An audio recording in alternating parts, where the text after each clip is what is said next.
But do you think that you were open enough to experiments? Did you think you experimented enough? I think we experimented a little too early in terms of time.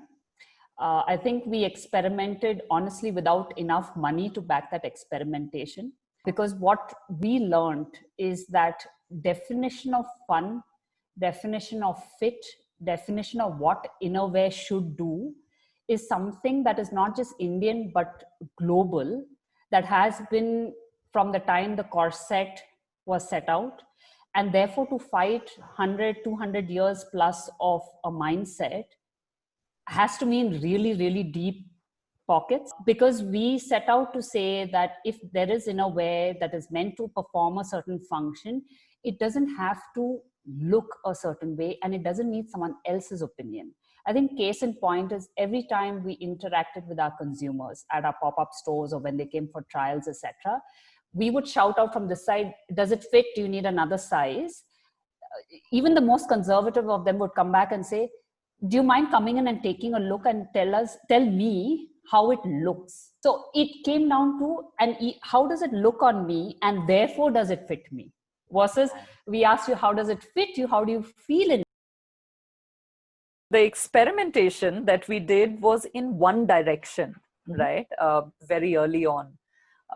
We experimented a lot with the outward aesthetic on one end, perhaps very little on the form. If we had experimented to a wider, saying that, okay, this is a form that will appeal to a wider mass and this is a form that will appeal to, perhaps we would have come up with this idea that has succeeded earlier, right? To me, that sort of brings me to the time you take for that experimentation and then the money you put behind that.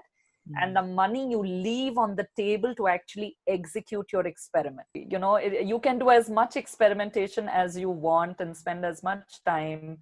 We are taught that you have to fail fast and fail early, right? But after you failed and you've succeeded and you finally found out of like 100 ideas that one is working, do you have enough money sort of to be able to then take that and run with it to the market? Or do you then need to sort of realign your goals in terms of scale and speed? And I think that was something that was interesting, because the speed with which we wanted to take off was much, much faster. We hit the ground running, like Ivy said. We had to really realign ourselves to the fact that, and sort of failed enough and found something that worked. We have to realign ourselves to a far more organic, slower pace. I remember sort of meeting this mother and her two teen stroke early 20s. So there was a 19-year-old daughter who was still in college and, you know, a 22-year-old who just started working.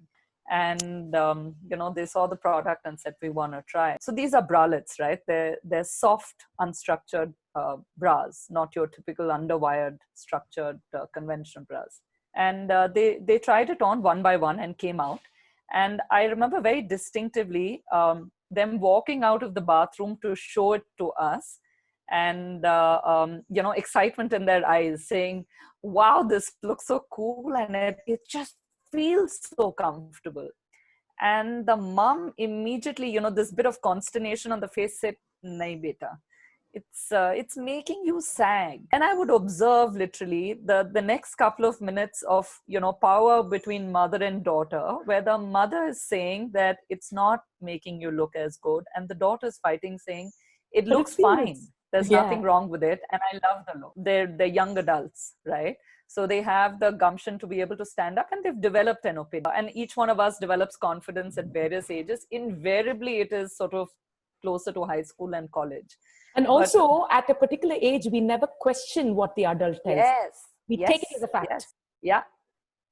So that really sort of brought home a point, you know, as a mother, and what I'm saying and how I'm reacting to just people and situations around me. But more importantly, you know, this is the way we are impacting the world as parents, you know. And in this one decision, you are too embarrassed to speak to anybody else about it except your mother, and you're even too embarrassed most of the time to speak to your mother. It takes you some time to find a voice.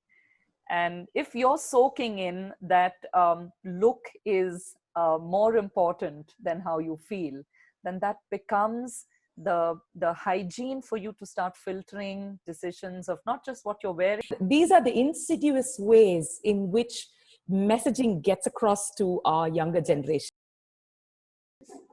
I think in our case, for example, challenges was I loved the Excel sheet that I put up in terms of projections, etc.